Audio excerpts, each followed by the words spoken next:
Senator Marcoleta to. Privilege speech. Ang nag-comment ay 77,500. Okay? At ang nag-share ay 8,800. Anong sinasabing mo ngayon? Ikaw, Mima Mangkukulam, na mas tinangkilik. Ha?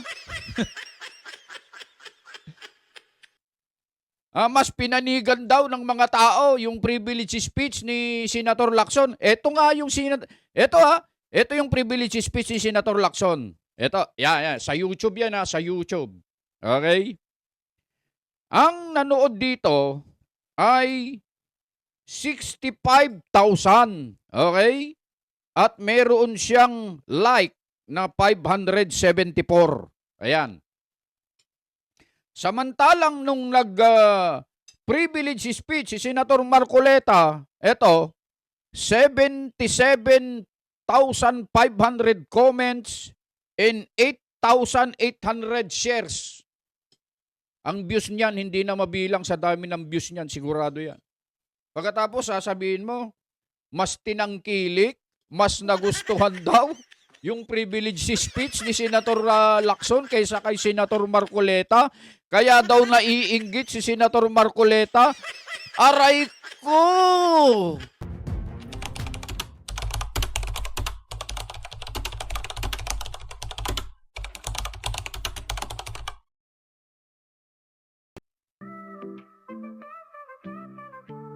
Ayun, isang magandang araw po sa inyong lahat, mga kababayan at mga mahal po naming taga-subaybay. Nandito na naman ang inyong lingkod, Just Vlog.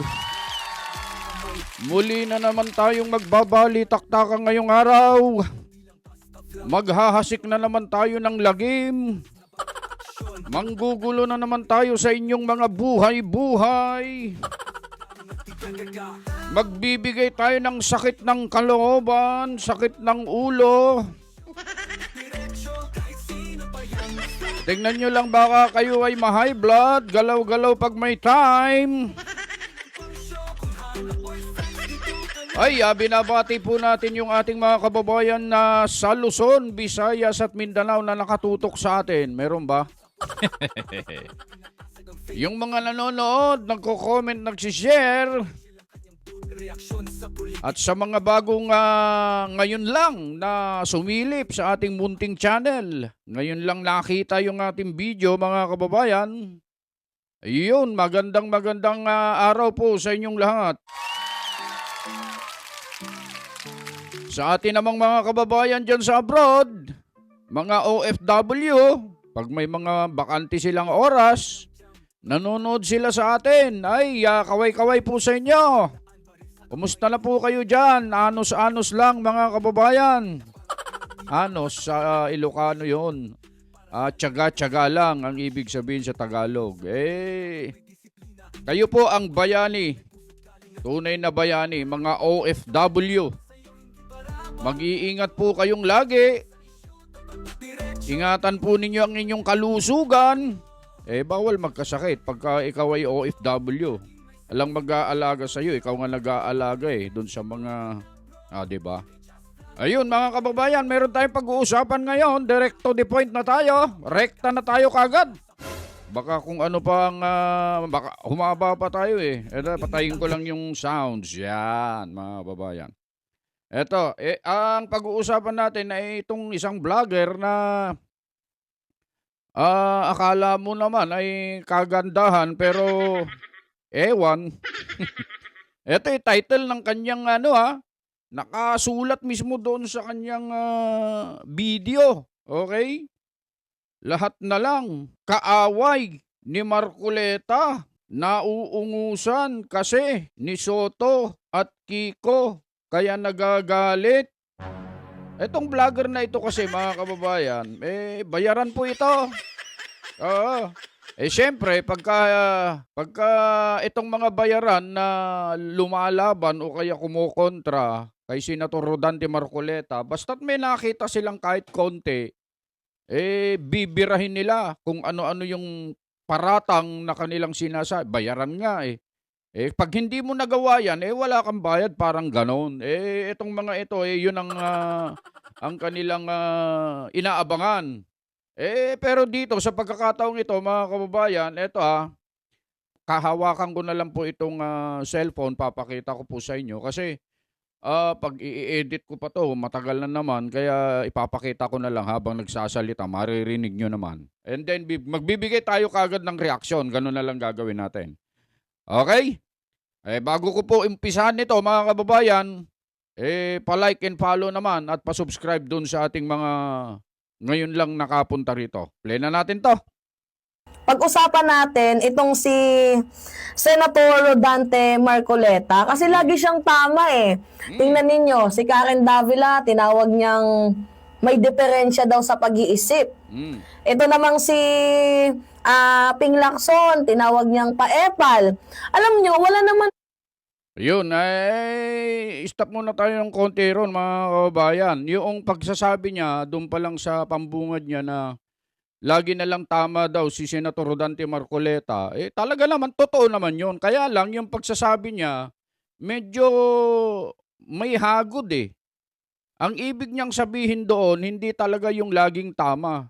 Kasi kung laging tama, hindi mo siya lalaitin, uusigin, o kukwestiyonin yung kanyang ginagawa. Yun ang pagpapatotoo na tama. Pero dito, sa pagkakataong ito, para niyang sinasabi na si Senator Rodante Marcoleta ay laging mali.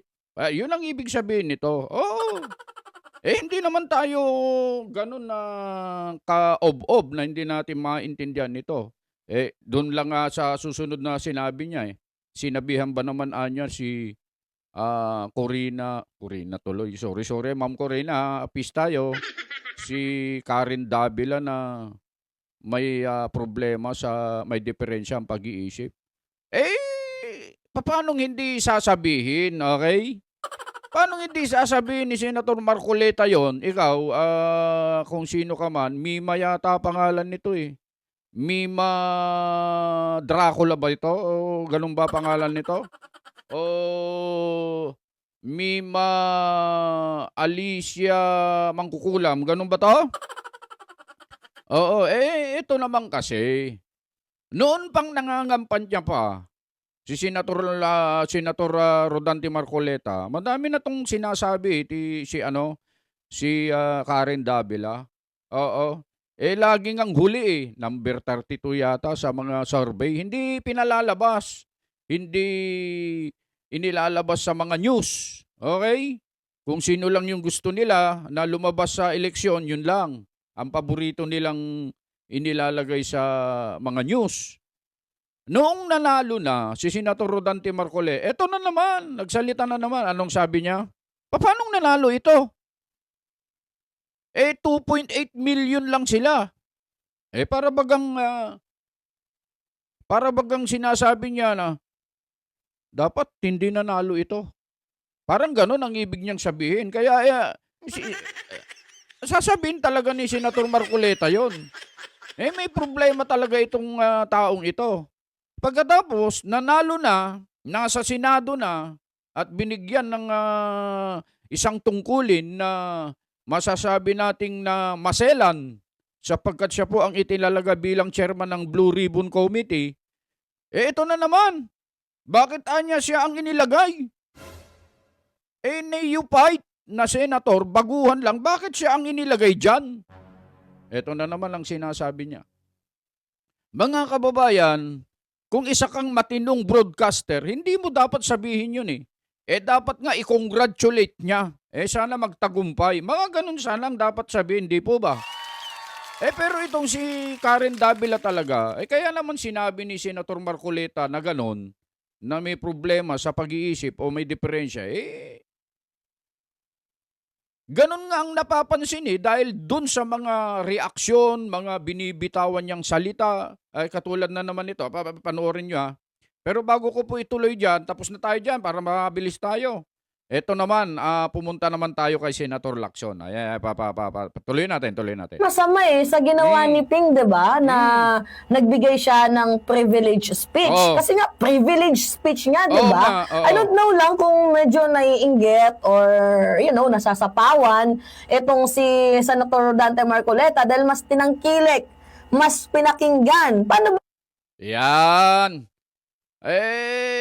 Una sa lahat, ikaw, Mima Mangkukulam, kung mangkukulam ba to? Mukha kasing mangkukulam to.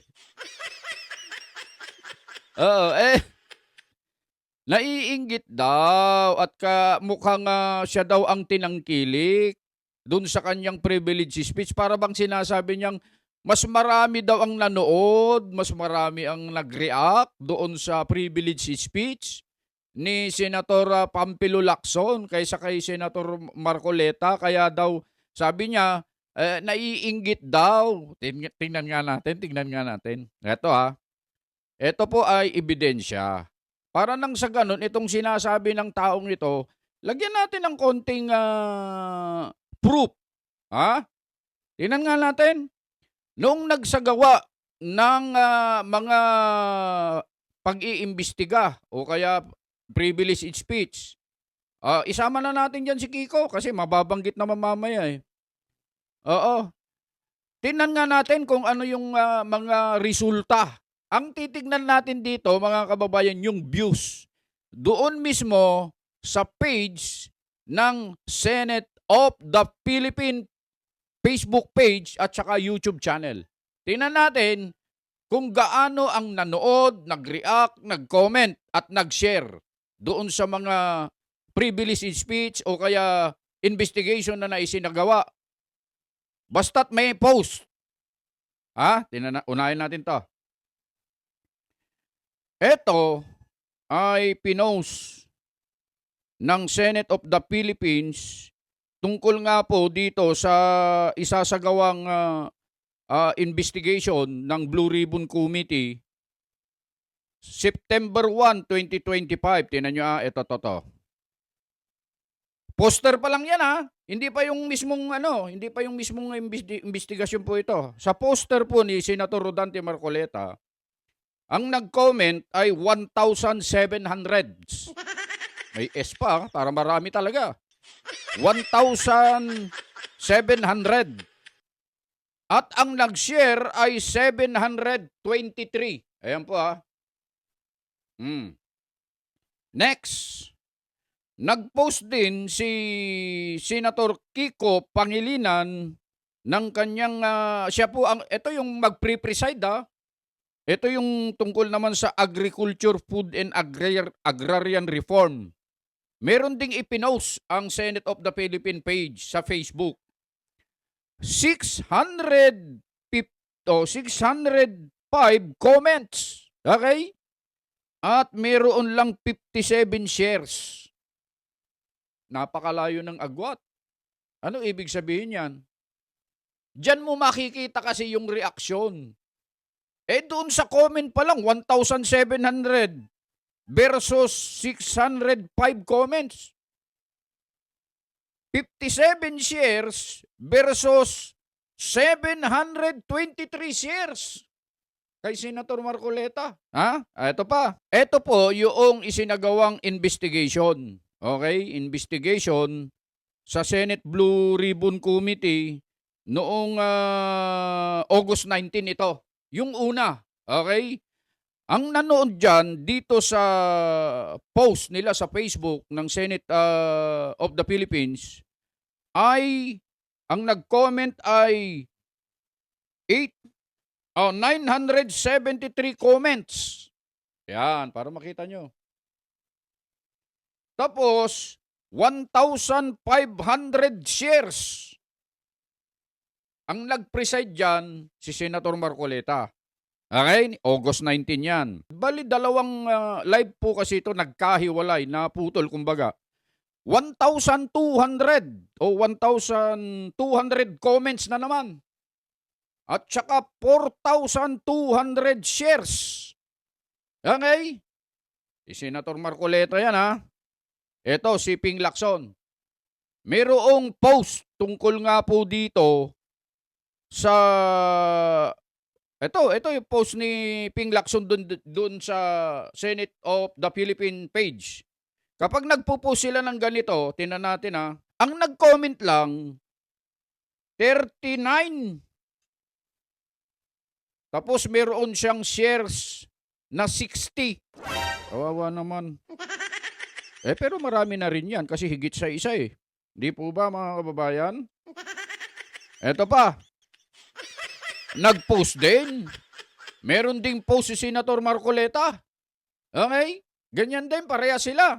Tingnan nyo Ang nag-comment, 899. Okay? Pagkatapos, 518 shares. Poster pa lang na ganito ito Hindi pa nagsasalita si Senator Marcoleta. Okay? Ito pa. Damihan natin ng ebidensya. Ito yung video mismo. Yung video mismo. Ito ay yung noong nag-privilege speech si Kiko, Senator Kiko Pangilinan. Okay? Ang nag-comment, hindi ko kasi makita yung views, hindi lumalabas eh. Ang nag-comment ay 288.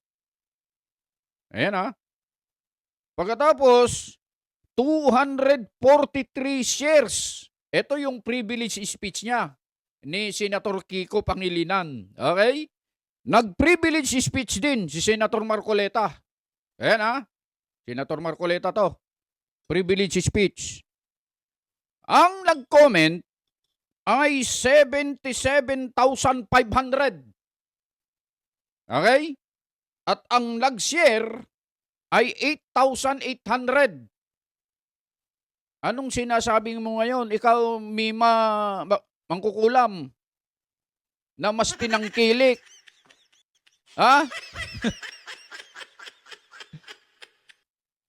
Mas pinanigan daw ng mga tao yung privilege speech ni Senator Lacson. Ito nga yung ito yung privilege speech ni Senator Lacson. Ito, sa YouTube yan sa YouTube. Okay? Ang nanood dito ay 65,000. Okay? At meron siyang like na 574. Ayan. Samantalang nung privilege speech si Senator Marcoleta, ito, 77,500 comments and 8,800 shares. Ang views niyan, hindi na mabilang sa dami ng views niyan, sigurado yan. Pagkatapos, sasabihin mo, mas tinangkilik, mas nagustuhan daw yung privilege speech ni Senator Lacson kaysa kay Senator Marcoleta. Kaya daw naiinggit si Senator Marcoleta. Aray ko!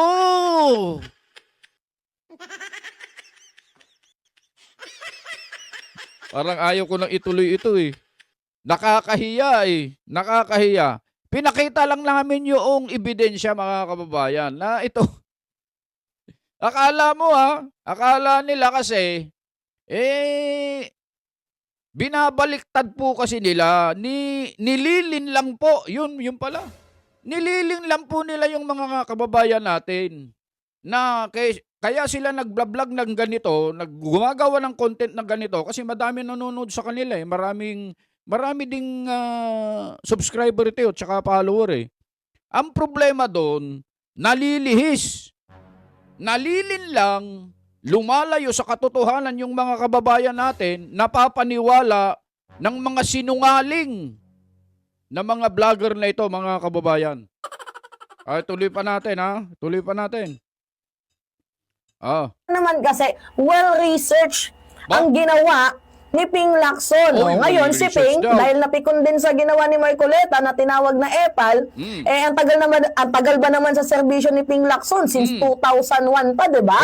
Tapos bibigla lang siyang sasabihan ng ganon-ganon ng baguhan pa lamang po sa Blue Ribbon Committee. Ang tagal na daw, since 2001 pa. Ito tanong 10 taon na paulit-ulit na yan ang speech ni Senator Ping Lacson tungkol sa flood control na yan. Mga kababayan, kayo po tatanungin namin, meron po ba kayong nabalitaan na naidemanda, nakasuhan at nakulong doon sa mga expose, pagsisiwalat sa loob ng 10 taon na kanyang pamamalagi bilang senator, si Senator Ping Lacson? Meron po ba? Kayo po, i-comment nyo nga po sa baba kung meron po kayong natatandaan sino at kailan na meron kayong nakita na nakasuhan, nakulong dahil sa expose o in-expose ni Senator Ping Lacson tungkol sa flood control. Kasi 10 taon na ito napaulit-ulit niyang privilege speech pero itong neophyte na baguhang senator na sinasabi ng taong ito, mga kababayan, 2 araw pa lang po na nagsagawa ng pag-iimbestiga. Yung iba po dahil sa takot, nagbakasyon na po sa ibang bansa. Yung iba po na nagmamayabang, nagyabang-yabangan po, mga kababayan. Nasaan po sila ngayon? Dinakurdon po yung mga sasakyan nila na mamahalin. Yung iba halos mapaihi na. Sapagkat yung mga tanong ni Senator Marcoleta ay talaga naman. Okay? Yan ba ang sinasabi niyong baguhan? Neophyte, ha? Ikaw, Alicia Mangkukulam? Ha? Dapat pala kung matagal na si Senator Ping Lacson, hindi sana ganito ang performance nito. Sipin mong baguhan. Talaga lang, nakakahiya ito. Nakakahiya. Bagong salta sa Senado pero siya ngayon ang iniidolo, pinag-uusapan ng madlang people at ng lahat ng mga kababayan natin. Mga kababayan. Oh! Diba? Mali pa yung pindot ko. Tawa tuloy yung napindot ko. Dapat yun tuloy. Diba, na-epal? Kaya sabi nga ni Ting, kung gusto mo ng away, bibigyan ka namin. Tapos ngayon, malaman-laman natin, pati din pala itong si Kiko Panghilinan. Meron din pala siyang issue. Alam nyo, itong si Marcoleta, pala away. Siguro yan na lang ata yung pwedeng i-titled sa kanya. Marcoleta. Pala away daw si Senator Marcoleta, mga kababayan. Alam nyo, mga kababayan, si Senator Marcoleta, ano pa nga po ito sobrang napakababa ng kanyang kalooban. Okay? Mababa ang loob nito, si Senator Marcoleta. Kasi kung talagang palaaway ito, sa lahat ng mga nagsabi sa kanya noong mga nakakaraan ng kung ano-ano, ewan ko na lang. Pero, hindi ho kasi siya ganun kung nagsasalita man siya, meron man lang siyang mga binibitawan tungkol dun sa mga kritiko niya, sumusobra naman po kasi sila, mga kababayan. Hitting below the belt na po kasi, mga kababayan. Hindi naman pwede na ganun-ganun na lang yun. Kailangan may mga konti lang naman. Pitik-pitik lang yun, mga kababayan Pitik lang. Hindi siniseryoso ni Senator Marcoleta yun. Seryoso siya sa trabaho niya bilang senador. Sa pagtatanggol sa mga mamamayan. Okay? Eto, tuloy natin ha. Pala away. Kasi tingnan nyo eto, pakita ko sa inyo. Yan Si Nopla, si Marcoleta. Marcos create independent body to probe flood control scandal. So ngayon, ang issue kasi ni Rodante Marcoleta, parang natatapakan nyo naman ang pagiging chairperson ko. Ano pa ba yung ini-etchos ninyo? Nag-imbestiga na kami, nagsisimula na yung investigation, Nandito na tayo nag-investigate. Bakit pa kayo nakikiapid? 'Di ba? Bakit pa kayo nakikisama, nakikisali? 'Di ba? Yun yung nakikiapid. Ibang ano yon, ang nakikiapid, ang term na yon ginagamit lang doon sa isang lalaki o kaya babae, halimbawa may asawa na, sumama pa sa iba o kaya sumiping sa iba. Pasintabi po sa mga nanonood po, baka may mga pong nanonood dito.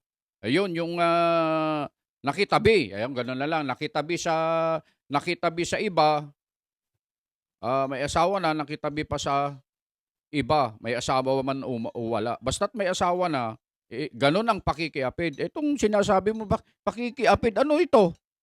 Ano ito? Pakikiapid na sinasabi mo rito. Parang ikaw yatang mahilig makiapid ah. Kailan ka huling nakiapid?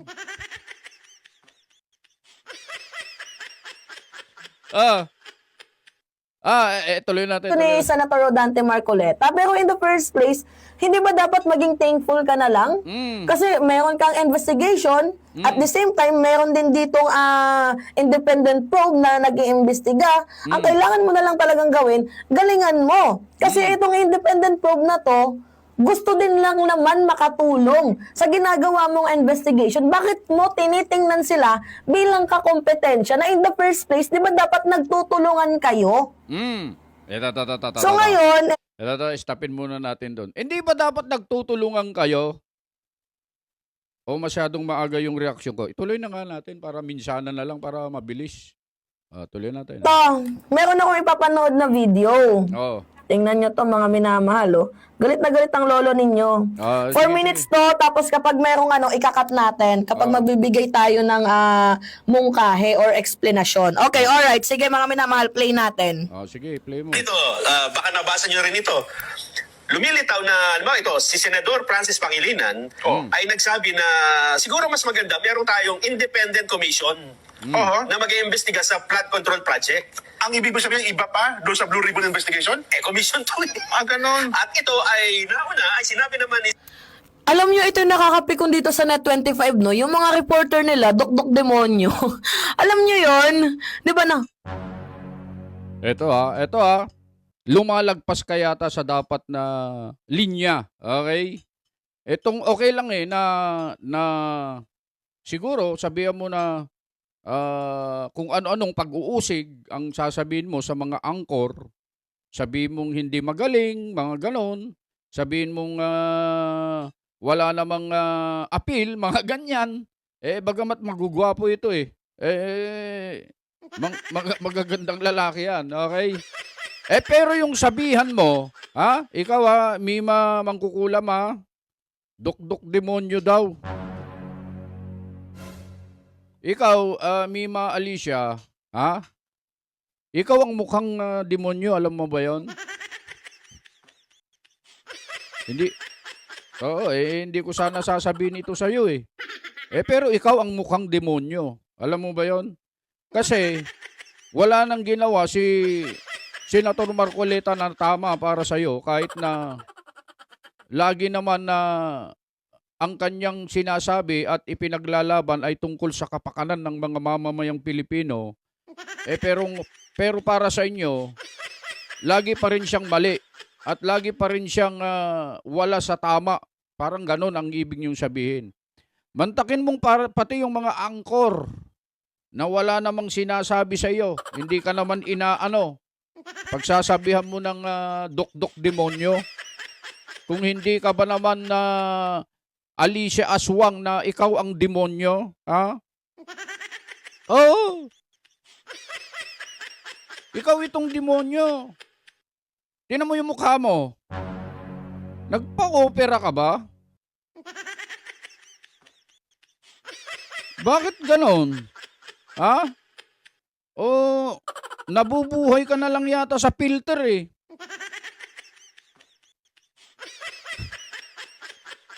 Ito tuloy natin. Nyo yun, di ba na, kailangan pala ng independent kailangan ba yung ganyan-ganyan? Tama ba yung ganyang klaseng pagre-report? Parang merong halong mali siya at pagiging bias? Wag na lang sana kayong mag-report, kung gano'n lang din naman yung sistema ng Anong parang may halong bias? At anong sinasabi mo dyan na wag na lang kayong magre-report? Sino ka para pigilan ang mga anchor ng Net25 sa sagalang mamaya na wag mag-report? Ano ka ba? Ano ka ba sa mundong ito? May naiambag ka ba sa lipunan? O puro lang mga karumal-dumal at kahindik-hindik, karimarimarim yung mga vlog na ginagawa mo na ipinakakalat mo sa mga tao para paniwalaan ka ng kanyang iyong mga kasinungalingan? Wag na lang kayong mag-report. Sino ka? May alam ka ba sa pagre-report? Anong masama dun sa sinabi ng mga anchor? Ha?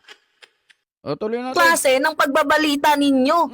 Nilalagyan nyo ng malis. Kaya tingnan nyo itong isa, nabibrainwash ninyo, nakakapagsalita ng hindi maganda. Anong nabibrainwash na sinasabi mo? Ha? Si Senator Marcoleta, si Kuya Jen, at saka si Kuya Nelson, magkakasama yan.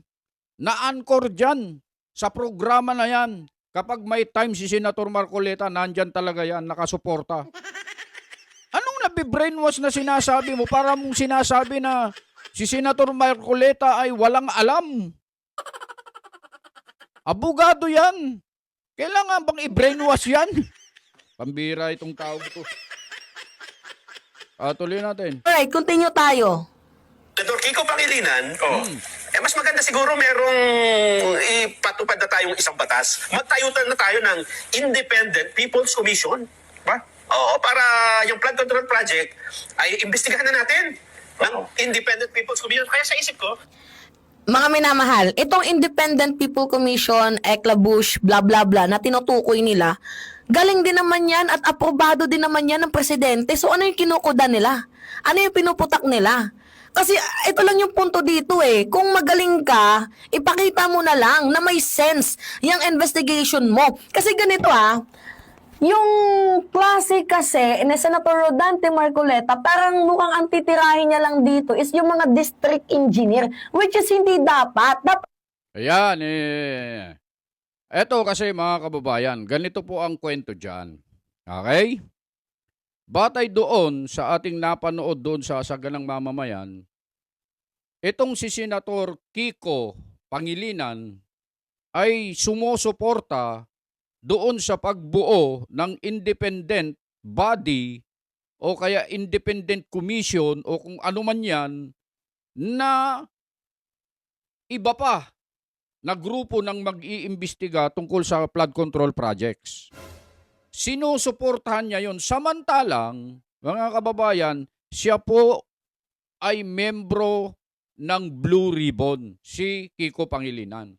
Eto ngayon. Bakit sinusuportahan niya yung bubuuin samantalang meron na at kasama siya ron? Di sana mag-resign siya doon sa Blue Ribbon Committee and then pumunta siya ron. At ito pa, isa pa mga kababayan. Yung itong si Senator Ping Lacson at saka lahat na sila, si Kiko, hindi sila pumupunta. Pwede naman silang pumunta ron sa Blue Ribbon Committee kung gusto nilang magtanong o kaya gusto nilang ilahad ang gusto nila tungkol dyan sa usapan sa flood control projects. Bakit hindi sila sumusuporta kung talaga na gusto nila makipagtulungan? Hindi ba't yun ang gusto nila? Kaya sila anya bumubuo ng iba pang komisyon o iba pang organisasyon na mag-iimbestiga para nang sa ganon makatulong. Susuporta sila.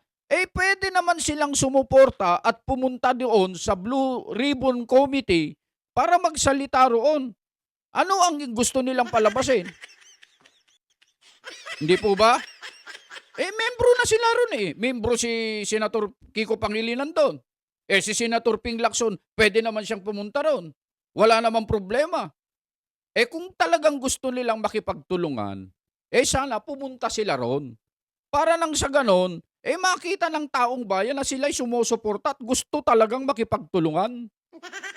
Itong sinasabi nito, hindi, pasensya na kayo pero ito, huwag niyong panonoorin ito huwag niyo nang pupuntahan ito kasi maliligaw lang kayo ng landas. Yung mga sinasabi nito, puro kabaliktaran ng mga nangyayari, mga kababayan. Tuloy natin. Lahat dapat broad. Kasi hindi lang naman yung district engineer yung merong kasalanan sa palpak ng flood control project. Ito pa, hindi lang district engineer. Sino ba yung iniimbestigahan doon? May mata ka ba? May mata ka? Ang lahat ng pinasugpina doon, mga kontraktor, malalaking kontraktor, mga nasa DPWs, matataas na sangay ng gobyerno na may kinalaman dito sa pagpapatupad o pagbibigay ng pondo dyan sa flood control project. Sila ang nandyan na iniimbestigahan. Hindi, iisa nga lang yata yung engineer dun na nandun. Na district engineer, yun lang kalbo ba yun? Yung kalbo ba yun? Yung nagkakasino, yun ba yun? Kayo mga kababayan, kayo nanonood kayo ng mga videos, mga live, mga isinasagawa sa mga Blue Ribbon na investigation. Tama ba? Totoo ba yung sinasabi ng babaeng ito na project engineer lang o district engineer lang ang iniimbestigahan doon? Tama ba yon? O, kayo po makapagsasabi mga kababayan. Kaya sinungaling ito Napakasinungaling ng babaeng ito. Palibasa mukhang mangkukulam. Tuloy natin. Nandyan yung mga, kongresista na makikita naman sa kanilang mga anak yung resulta ng flood control. Pa Hong Kong, pa Lululemon, Chanel, di ba? Pa nose job. Kita yung flood control sa kanilang itsura. Hindi mismo sa actual na flood control. Kaya dapat, hindi lang district engineer or kung sino pa mang contractor, dapat yung mga malalaking taong nasa likod din ito na mga pumuprotekta. Hindi lang si A1, 'di ba, si district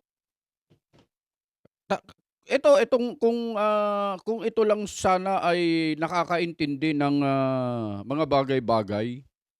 Ang gusto kasi nito, kahit na wala namang nailik o nailink doon sa tao, ang gusto nila, ipatawag na kaagad.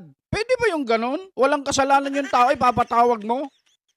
Hindi naman siya nabanggit doon sa 15 na kontraktor na sinabi ng Pangulo, ipapatawag mo na wala ka man lang dahilan. Bakit mo ipapatawag yung tao? Ano ang dahilan mo?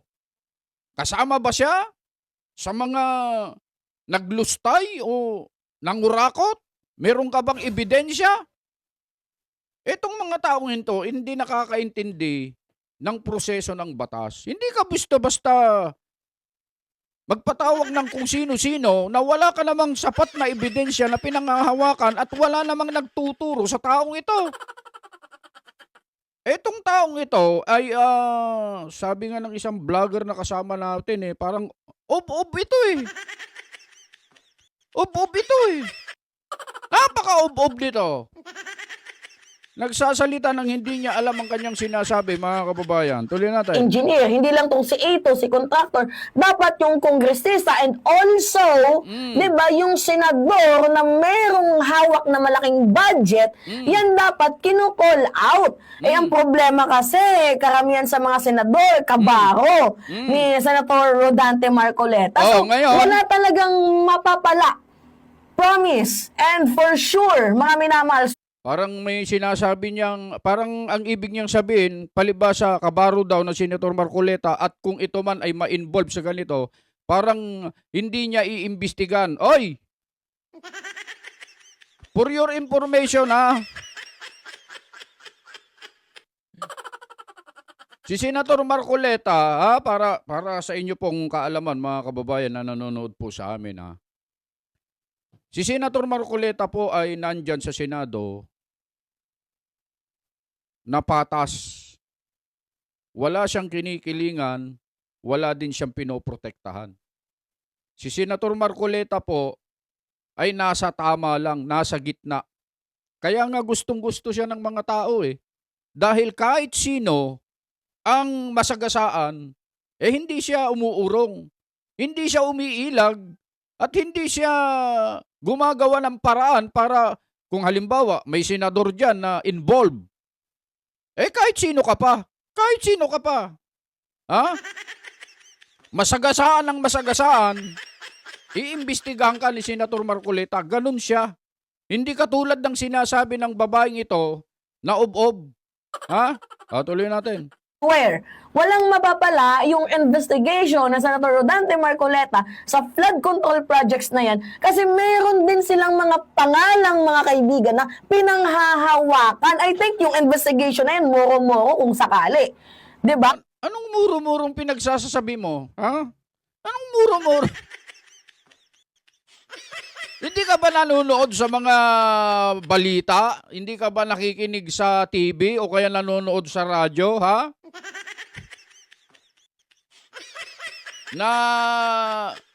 Na-freeze na yung mga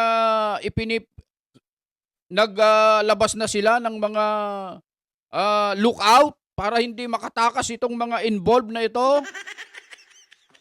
at hindi makalipad papunta sa ibang bansa. Hindi ka ba nanonood? Anong moro-moro na pinagsasabi mo? Ginagastusan nito ng gobyerno.